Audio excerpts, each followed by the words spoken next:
Hi everyone, कैसे हो आप सभी लोग। आई होप आप लोग अच्छे होंगे। मैं हूं राहुल जयसवाल एंड स्वागत करता हूं आप सभी का एक बार फिर हमारे YouTube channel J are tutorials में। फ्रेंड्स, आज अगेन आपके सामने मोस्ट इंपॉर्टेंट ज्योग्राफी का लेक्चर वीडियो लेकर आ चुका हूं दोस्तों, जिसमें आज के दिन हम लोग पढ़ने वाले हैं हमारे 7th स्टैंडर्ड के लिए ज्योग्राफी सब्जेक्ट का एक न्यू चैप्टर। ऑलरेडी हमने जो शुरुआत किया था दोस्तों, जिसका नाम है चैप्टर नंबर 6 नेचुरल रीजंस। तो आज हम इस पर्टिकुलर चैप्टर का लेक्चर नंबर 2 आपके लिए लेकर आ गए हैं, जो कि अगेन एक बहुत ही ज्यादा इंपॉर्टेंट लेक्चर वीडियो होने वाला है। तो दोस्तों, आपको जस्ट मैं याद दिलाना चाहूंगा कि इसके पहले हमने इस चैप्टर की शुरुआत की थी, जिसमें हमने डिस्कस किया था कि नेचुरल रीजन यानी कि एक हमारा अर्थ जो होता है, अगर आपको मैं थोड़ा सा याद दिलाना चाहूंगा एक डायग्राम बना के, कि हमारा जो पृथ्वी होता है इसमें बहुत सारे एक रीजन होते हैं। यानी बीच में अगर बात करें 0 डिग्री पे, तो क्या होता है दोस्तों, इक्वेटर। एंड उसके ऊपर अगर आप देखोगे तो ऐसे बहुत सारे लेयर्स होते हैं डिग्री के हिसाब से। तो हमने ऑलरेडी बहुत सारे डिग्री के हिसाब से डिस्कस किया था। टॉप पे आप जाओगे, यहाँ पे नॉर्थ होता है और ये कितना डिग्री होता है, 90 डिग्री होता है। वैसे साउथ में जाओगे, यहाँ पे साउथ साइड में, तो यहाँ पे भी कितना होता है, 90 डिग्री होता है। तो नॉर्थ में भी और साउथ में भी क्या होता है, कुछ लेयर्स होते हैं, कुछ डिग्री के हिसाब से लेयर होते हैं। वो डिग्री 0 से लेके बढ़ता है और 90 तक जाता है। 10, 20, 30, 40, 60 ऐसा 90 करके जाता है। और उसके अकॉर्डिंगली हमने रीजन्स को डिवाइड किया था और रीजन्स के बारे में पढ़ा था। तो हमने टोटल 3 रीजन्स डिस्कस किए थे। आपको मैं याद दिलाना चाहूंगा लेक्चर नंबर 1 में, जो कि था टुंड्रा रीजन, जो कि 65 से 90 डिग्री तक था। यानी कि समझ लो यहाँ पे अगर 65 डिग्री था, तो 65 से 90 डिग्री का रीजन जो रहेगा वो क्या रहेगा, यहाँ ये इतना रीजन क्या रहेगा, ये टुंड्रा रीजन रहेगा। ये हमने डिस्कस किया था। फिर उसके बाद टाइगर रीजन दिखा था। टाइगर रीजन कहां से कहां तक था, 55 से 65 था। तो समझ लो ये 55 है, तो ये जो 55 से 65 ये इतना जो रीजन रहेगा नॉर्थ की तरफ, वो क्या रहेगा, टाइगर रीजन रहेगा। फिर उसके बाद हमने ग्रास लाइन देखा था, घास वाली जमीन, ग्रासलैंड जिसको हम लोग बोलते हैं। तो वो भी हमने देखा था। तो वो लगभग 30 से लेके 55 डिग्री तक था। यानी कि समझ लो ये 30 यहाँ पे, तो 35 से लेके 55, यानी कि जो इतना पोर्शन जो आपको मैं दिखा रहा हूँ, ये इतने पोर्शन में जितने भी कंट्रीज आएंगे उसको हम लोग ग्रासलैंड बोलेंगे। तो टोटल 3 रीजन ऑलरेडी हमने डिस्कस किया था हमारे लेक्चर नंबर 1 में। तो आज हम लेक्चर नंबर 2 पढ़ने वाले हैं, और इसमें हम लोग आगे का जो पार्ट बचा हुआ, यानी ये 3 के अलावा टुंड्रा, टाइगा और ये ग्रासलैंड के अलावा और कौन सा रीजन है, तो इसके अलावा भी हॉट डेजर्ट रीजन बचा हुआ है। ग्रासलैंड जो सूडान टाइप का होता है वो भी बचा हुआ है, और इक्वेटोरियल रीजन बचा हुआ है। तो ये 3 चीज आज हम डिस्कस करेंगे इस वीडियो के माध्यम से। तो आपको वीडियो एंड तक देखना है, बहुत ज्यादा इंपॉर्टेंट वीडियो है। साथ ही में दोस्तों आप प्लेलिस्ट को चेक कर सकते हैं, क्योंकि प्लेलिस्ट में आपके बाकी के जो सब्जेक्ट्स है वो उसके वीडियोस पूरे कंप्लीट हो चुके हैं। पूरा साइंस कंप्लीट हो चुका है आपका, मैथ्स पूरा कंप्लीट हो चुका है, इंग्लिश ग्रामर पूरा कंप्लीट हो चुका है, हिस्ट्री, सिविक्स और ज्योग्राफी ये जितने भी कंप्लीट हो चुके हैं वो सब वहां पे प्रेजेंट है। तो देर किस बात, ये जाइए, आराम से जाइए, पढ़ाई कीजिए, जितना हो सके उतना कंसेप्चुअल नॉलेज को क्लियर कीजिए और अपने एग्जाम में अच्छे से अच्छे मार्क्स जो है वो लेकर आइए। ठीक है दोस्तों, शुरुआत करेंगे आज के इस वीडियो की। तो सबसे पहला आज कौन सा टॉपिक हम लोग पढ़ने वाले हैं, वो हम लोग पढ़ेंगे 4th टाइप का रीजन। हमारे लिए चौथा, 3 ऑलरेडी पढ़ लिया था, टुंड्रा, टाइगा और ग्रासलैंड। ठीक है ना, प्रेजेस वाला, ठीक है ना, प्रेजेस वाला और स्टेप्स वाला ग्रासलैंड पढ़ लिया था। तो आज चौथा हम लोग रीजन आपके लिए लेकर आ गए हैं, जिसका नाम है दोस्तों हॉट डेजर्ट रीजन। इसके बारे में चर्चा करेंगे, हॉट डेजर्ट रीजन। तो हॉट डेजर्ट रीजन कहां से कहां तक है, सबसे पहले इसके लोकेशन की बात करेंगे। तो हॉट डेजर्ट जो रीजन है, इसका जो लोकेशन है वो है दोस्तों 20 से लेके 30 डिग्री। यानी कि अगर समझ लो कि यहां पे अगर मैं 20 डिग्री लिखता हूं, तो 20 से 30 यानी कि ये वाला जो रीजन है, ये वाला, ठीक है, जहां पे मैं ऐसा इस प्रकार का शेड कर रहा हूं मैं, ये वाला जो रीजन है, ये जो रीजन रहेगा इतना, यहां से यहां तक का इतना जो रीजन रहेगा, देख पा रहे हो आप, सिर्फ इतना रीजन, सिर्फ इतना जो रीजन है 20 से लेके 30 तक का, उसको मैं क्या बोलूंगा, हॉट डेजर्ट रीजन। तो 20 से लेके 30 डिग्री नॉर्थ में अर्थ का कौन सा रीजन है, हॉट डेजर्ट रीजन है। तो ये हो गया लोकेशन वाली बात। लेकिन अगर वही मैं कुछ कंसीडर करूं, तो इसमें ना बहुत सारे कॉन्टिनेंट्स अगर आ जाते हैं। अगर हम बात करें इसमें साउथ पैरल के हिसाब से अगर बात करें, तो वेस्टर्न घाट्स ऑफ कॉन्टिनेंट जो सहारा नॉर्थ अफ्रीका में आ जाता है, ठीक है ना। और ये जो चीज मैं बता रहा हूं ना 20 से 30 डिग्री, तो इसमें ये नॉर्थ में भी है एंड साउथ में भी है। इसका एक प्लस पॉइंट ये है कि ये जो रीजन है, कौन सा वाला, हॉट डेजर्ट रीजन जो है, ये नॉर्थ में भी है, साउथ में भी। तो समझ लो यहां से लेके ये 20 का पार्ट है और ये 30 का पार्ट है। तो ये नॉर्थ में भी 20 से लेके 30 तक है, और यही चीज साउथ में भी 20 से लेके 30 तक है। ठीक है, ये इतना रीजन, यानी इधर भी है इधर भी है। तो नॉर्थ में भी वो रीजन है, साउथ में भी रीजन है। तो 20 से 30 डिग्री नॉर्थ में भी और 20 से 30 डिग्री साउथ में भी ये जो रीजन है, कौन सा, हॉट डेजर्ट रीजन। और इसमें क्या क्या आ जाता है, जैसे मैंने बोला, इसमें क्या आ जाता है, नॉर्थ अफ्रीका आ जाता है, कोलोराडो नॉर्थ अमेरिका में जो है, फिर एटाकामा आ जाता है जो कि साउथ अमेरिका में है, कलहारी आ जाता है जो साउथ अफ्रीका में, थार जो एशिया में आता है। तो ये सभी रीजन इस पर्टिकुलर डिग्री के अंदर, इस पर्टिकुलर लोकेशन के अंदर आ जाता है। अब इसका क्लाइमेटिक कंडीशन कैसा होता है वो भी हम लोग डिस्कस कर रहे थे। तो क्लाइमेटिक कंडीशन की बात करें, इसमें जो समर का टेम्परेचर होता है, समर के टाइम दबा के गर्मी पड़ती है, यानी कि 30 से लेके 45 डिग्री सेल्सियस इतनी गर्मी होती है। तो सोचो, क्योंकि हॉट डेजर्ट रीजन है यार, तो डेजर्ट में तो गर्मी तो होती ही है ऑब्वियसली। इसीलिए इसका टेम्परेचर देखो कितना ज्यादा है समर के टाइम। समर का टेम्परेचर इतना होता है। वही विंटर की बात करें तो विंटर में भी गर्मी पड़ देगी, यानी कि लगभग 20 से लेके 25 तक। ये भी देखा जाए तो गर्मी ही है। 25 डिग्री मतलब नॉर्मल टेम्परेचर, रूम टेम्परेचर होता है, तो गर्मी होती है उसमें। तो यानी कि उसका टेम्परेचर उतना है। और इसमें बहुत ज्यादा ट्रिमेंडस हीट फ्लो होता है। यानी कि देखो आप रेगिस्तान में चले जाओ, डेजर्ट में चले जाओ, खासकर थार डेजर्ट जो एशिया में है, ठीक है ना, हमारा जो आपका क्या बोलते हैं, राजस्थान में है थार डेजर्ट, जो कि एशिया का ही पार्ट है ना हमारे पूरे इंडिया का। तो इस रीजन में थार डेजर्ट कहीं पे होगा, तो उस रीजन में जो हीट है ना वो बहुत ट्रिमेंडस सप्लाई होती है। कहीं पे भी आप रेगिस्तान में चले जाओ, आपको ऐसा गर्मी होगा जैसे कि यार आप अभी जो है रोस्ट हो जाओगे, इतना गर्मी होता है, ठीक है ना। इस प्रकार की जो हीट है वहां पे फ्लो होती है। और नाइट जो होती है वो उल्टा होता है, क्योंकि दिन में बहुत दबा की गर्मी होगा, लेकिन रात में जो है ठंड आ जाती है, थोड़ी सी कोल्ड हो जाती है, ठीक है।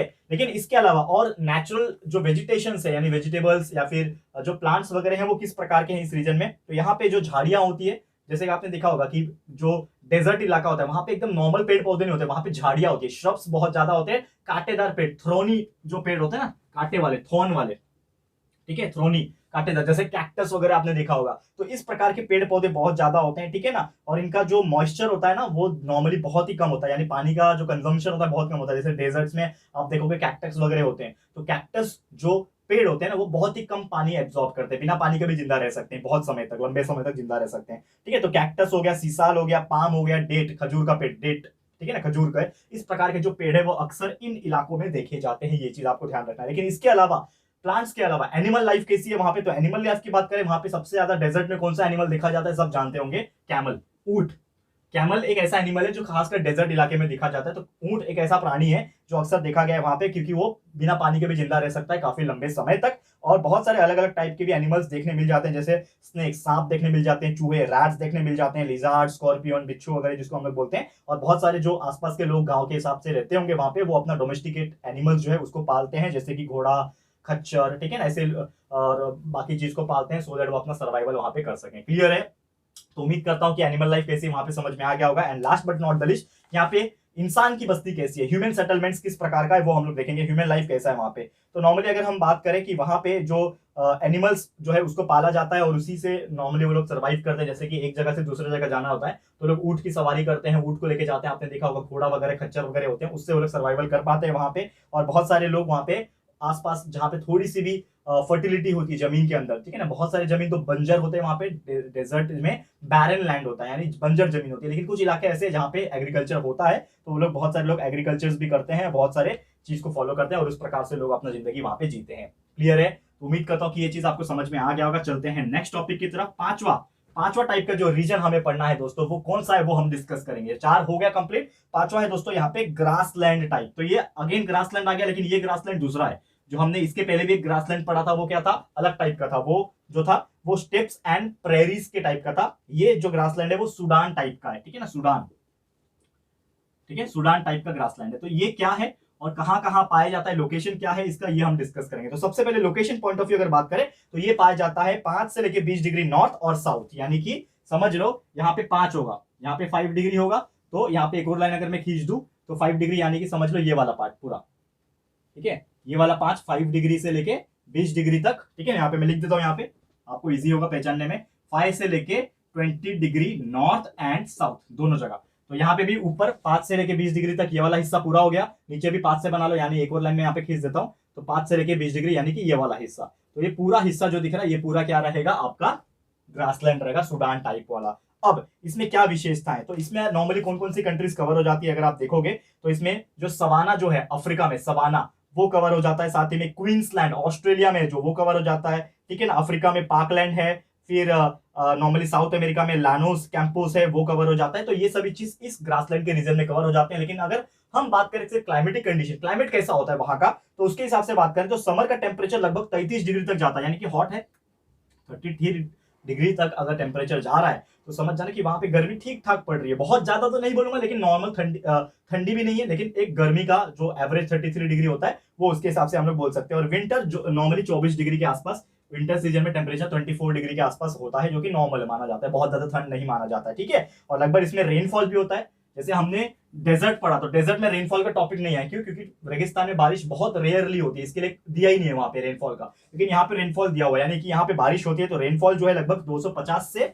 1000 mm, 250 से लेके 1000 mm तक की बारिश हो सकती है, जो कि अच्छी मानी जाती है। ठीक ठाक अच्छी खासी बारिश जो है इस रीजन में हो जाता है। समर का क्लाइमेट हॉट एंड ह्यूमिड होता है, ठीक है, गरम गरम हवाएं और सूखी सूखी हवाएं जो है इस सीजन के हिसाब से वो ग्रासलैंड में बहती है। ये हो गया क्लाइमेटिक कंडीशन की बात। फिर वही प्लांट्स लाइफ या फिर हम लोग नेचुरल वेजिटेशन लाइफ की अगर हम लोग बात करें तो यहाँ पे बहुत ही लंबे लंबे और थिक ग्रास उगते हैं, ठीक है ना, एकदम थिक ग्रास होते हैं, मोटे चौड़े थिक ग्रास। क्योंकि देखो ये ग्रासलैंड है, लेकिन ये ग्रासलैंड और जो हमने पहले लेक्चर में ग्रासलैंड पढ़ा था, इसमें फर्क क्या है कि वो ग्रासलैंड थोड़ा फैला हुआ घास था, छोटे छोटे घास होते थे, लेकिन ये जो है थिक ग्रास है और काफी मोटे और लंबे चौड़े होते हैं, टॉल, ठीक है, थिक एंड टॉल ग्रासेस होते हैं यहाँ पे। और इसमें नॉर्मली एनिमल्स भी उस प्रकार के रहते हैं। तो जनरली इस प्रकार अगर आप देखोगे तो नॉर्मली जो हाइट होती है ग्रास की वो 6-6 मीटर तक होती है। 6 मीटर मतलब बहुत होता है, ठीक है, 6 मीटर मतलब लगभग मेरी हाइट जो है मीटर के हिसाब से 2 या 3 मीटर होगी शायद। तो मेरे ऊपर एक और आदमी खड़ा कर दो, यानी इतने लंबे लंबे घास होते हैं। सोचो 6 मीटर मतलब बहुत होता है। 6 मीटर मतलब 600, 1 मीटर में 100 सेंटीमीटर होता है, मतलब 600 सेंटीमीटर, ठीक है, समझ में आ रहा है। तो उस हिसाब से इतने 600 सेंटीमीटर हाइट समझ लो यार बहुत होता है, ठीक है। तो उतने बड़े बड़े घास जो है उगते हैं और नॉर्मली उसमें बहुत सारे अलग अलग टाइप के एनिमल्स भी होते हैं। बट एग्जांपल के तौर पे हम लोग नेचुरल वेजिटेशन की बात करें, कौन कौन से टाइप के पेड़ पौधे भी होते हैं, तो अकाशिया, अगेवी, सीसाल, पाइनएप्पल, कैक्टस, इस प्रकार के जो घास फूस है या फिर इस प्रकार के जो नेचुरल लाइफ है, वेजिटेशन प्लांट्स वगैरह हैं वो उगते हैं। खासकर पाइनएप्पल, जिसको हम लोग क्या बोलते हैं, अनानस बोलते हैं ना, अनानस।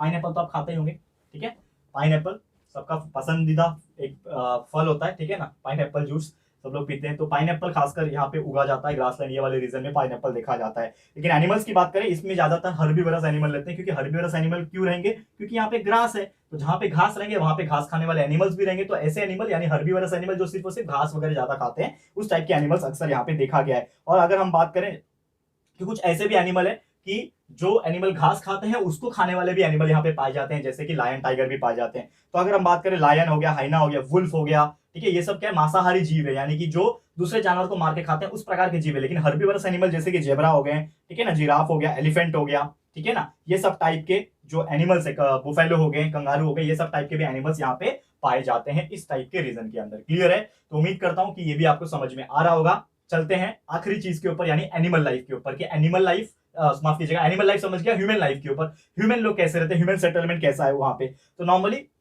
वहां पे लोग घोड़े वगैरह का इस्तेमाल करते हैं अपने ट्रैवलिंग पर्पस के लिए, ठीक है।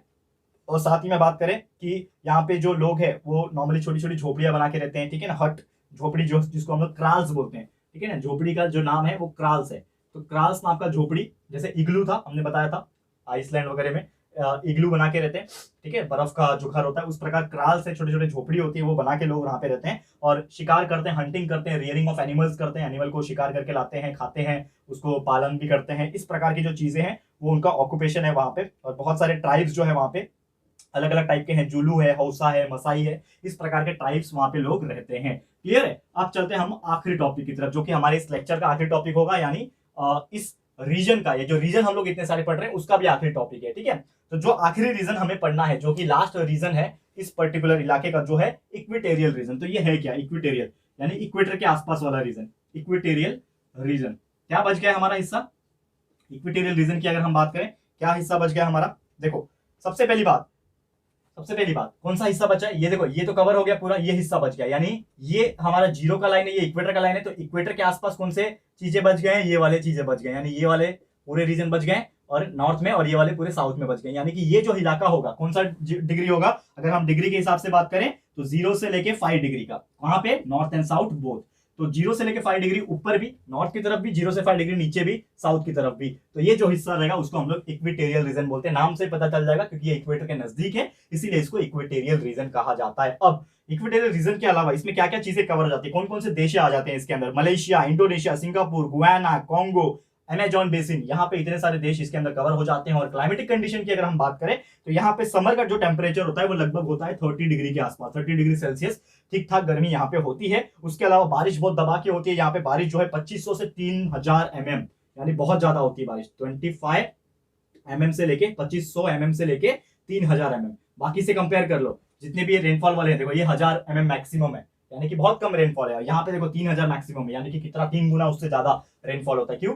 सीधी सी बात है, इक्वेटोरियल का रीजन है। और दूसरी बात एक और चीज है कि जैसे एग्जांपल में बताया कि यहाँ पे कौन सा देश आ रहा था, अमेजॉन वगैरह आ रहा था, अमेजॉन बेसिन, अफ्रीका वगैरह का, इतनी बरसात होती है, रेन फॉरेस्ट हो रही है ना, वर्षावन, तो यहाँ पे समझ जाओ कि कितना ज्यादा बारिश होती है इस प्रकार वहां पे, ठीक है। और हॉट एंड ह्यूमिड क्लाइमेट हमेशा रहता है वहां पे, ठीक है। और एक तरीके से आप बोल सकते हो बहुत ही डैम्प रहता है, क्योंकि बरसात होती रहती है तो डैम्प और मॉइस्चर बहुत ज्यादा वहां पे पाया जाता है। साथ ही में इसमें हम लोग नेचुरल वेजिटेशन लाइफ या फिर प्लांट्स की लाइफ की अगर हम बात करें तो यहाँ पे जो फॉरेस्ट है वो हमेशा हरे भरे होते हैं, इसीलिए इन फॉरेस्ट को कहा जाता है एवरग्रीन फॉरेस्ट। क्यों कहा जाता है?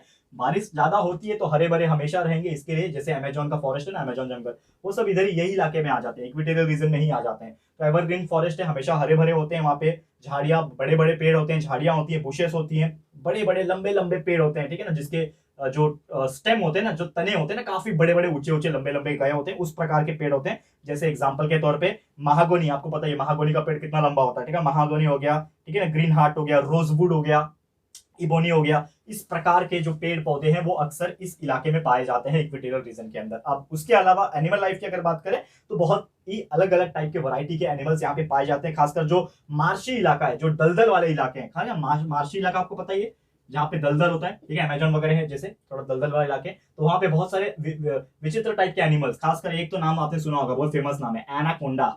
ये सांप का एक प्रजाति होता है एनाकोंडा, इसके ऊपर तो पिक्चर भी बनी है बहुत सारी। तो एनाकोंडा टाइप के जो स्नेक होते हैं, बड़े बड़े स्नेक होते हैं, ठीक है ना, अजगर से भी बड़े बड़े। अजगर तो नॉर्मली इंडिया में पाए जाते हैं, लेकिन एनाकोंडा वही समझ लो। तो बड़े बड़े ऐसे सांप होते हैं, मोटे मोटे तगड़े सांप होते हैं, एनाकोंडा हो गया। फिर हिप्पोपोटामस आपको बताइए, ठीक है, दरियाई घोड़ा बोलते हैं हिंदी में, नॉर्मली हिप्पोपोटामस, हिप्पो, ठीक है। तो उस प्रकार के एनिमल वहां पे पाए जाते हैं। साथ ही में कुछ बर्ड्स भी अलग अलग पाए जाते हैं, एनिमल्स, चिंपांजी जैसे एनिमल्स, ठीक है। और कुछ ऐसे पॉइजनस कीड़े मकोड़े भी पाए जाते हैं कि अगर नॉर्मली कोई इंसान वहां पे चला गया तो उसको काट लेंगे तो वो मर भी सकता है। कुछ पॉइजनस इंसेक्ट वगैरह भी वहां पे पाए जाते हैं, ठीक है। अब ह्यूमन लाइफ की अगर हम बात करें, ह्यूमन सेटलमेंट कैसा है वहां पे, उसकी अगर चर्चा करें इस रीजन के अंदर, इक्वेटोरियल रीजन के अंदर, तो ह्यूमन सेटलमेंट जो है बहुत ही कम है यानी, क्योंकि पूरा का पूरा जंगल है ज्यादातर, तो बहुत ही कम ऐसे इंसान होंगे जो आसपास रहते होंगे। तो ह्यूमन लाइफ जो है बहुत ही ज्यादा कम है, और वो भी जो है वो टोटली डिपेंडेंट है नेचर के ऊपर, किस प्रकार का नेचर है, कैसा माहौल है वहां पे। और जो भी चीज वो लोग लेते हैं वो फॉरेस्ट से ही लेते हैं सर्वाइवल के लिए। पॉपुलेशन बहुत ज्यादा कम है, जो भी है ट्राइबल है, यानी आदिवासी आप बोल सकते हो, ट्राइबल लोग हैं वहां पे एक तरीके से। और जो हाउस जो है बिल्ट हो रहा है वहां पे, उस प्रकार से वो लोग अपना फॉरेस्ट से लिया हुआ लकड़ी, बांबू, वो सब चीज से ही अपना घर वगैरह बनाते हैं, ठीक है ना, बांबू के ऊपर, ठीक है ना। तो इस प्रकार की जो चीजें हैं वहां पे होती है। क्लियर है? तो उम्मीद करता हूं कि ये चीज आपको समझ में आ गया होगा। तो ये था हमारा आखिरी रीजन जो हमने आपको एक्सप्लेन कर दिया। तो यहाँ पे टोटली हमारा 6 का 6 रीजन हमने कवर कर दिया है। तो इसी के साथ आज का दोस्तों वीडियो जो है मैं समाप्त करना चाहूंगा, क्योंकि बहुत सारी चीज आज हमने डिस्कस कर ली, लेकिन चैप्टर अभी कंप्लीट नहीं हुआ है, चैप्टर अभी बाकी है। इसमें और भी ऐसी बहुत सारी चीजें हैं नेचुरल रीजन के हिसाब से जो हमें आपको पढ़ाना है, जो आपसे हम डिस्कस करेंगे। लेकिन थोड़ा सा और इंतजार करना पड़ेगा आपको, क्योंकि हम फटाफट आपके लिए लेक्चर नंबर 3 जो इसके बाद तुरंत आ जाएगा, टेंशन मत लेना, हम लोग फटाफट से बना देंगे, जिसमें आगे की चीजें हम डिस्कस करेंगे। लेकिन आज का वीडियो यहीं पे समाप्त होता है। उम्मीद करता हूं कि जितने भी रीजंस हमने आपको पढ़ाए हैं, चाहे लेक्चर नंबर 1 में, चाहे आज हमने लेक्चर नंबर 2 में पढ़ाए हैं, ये हर चीज आपको बहुत ही अच्छी तरीके से क्लियर हो गया होगा। तो इसी के साथ आज का वीडियो समाप्त होता है। Thank you so much for watching this video, and आप लोग प्लीज हमें कमेंट करके बताना कि अपनी राय और सजेशन जरूर से देना कि वीडियो आपको कैसा लगा है, ठीक है। और अगर वीडियो पसंद आया है, अच्छा लगा है, यूजफुल लगा है फ्रेंड्स, तो प्लीज वीडियो को दिल से लाइक कीजिएगा एंड शेयर जरूर से कर देना अपने सारे फ्रेंड्स और रिलेटिव्स को, फटाफट से शेयर करो दोस्तों। एंड अगर आपने अभी तक इस चैनल को सब्सक्राइब नहीं किया है तो फटाफट से हमारे चैनल को भी सब्सक्राइब कर देना, साथ में एक बेल आइकन होता है उसको प्रेस कर देना, ताकि फ्यूचर में हम कभी भी कोई भी वीडियोस को अपलोड करेंगे तो आप लोग को नोटिफिकेशन मिलती रहेगी, ठीक है फ्रेंड्स। तो मिलते हैं हमारे अगले वीडियो में। ये वीडियो देखने के लिए thank you and good bye.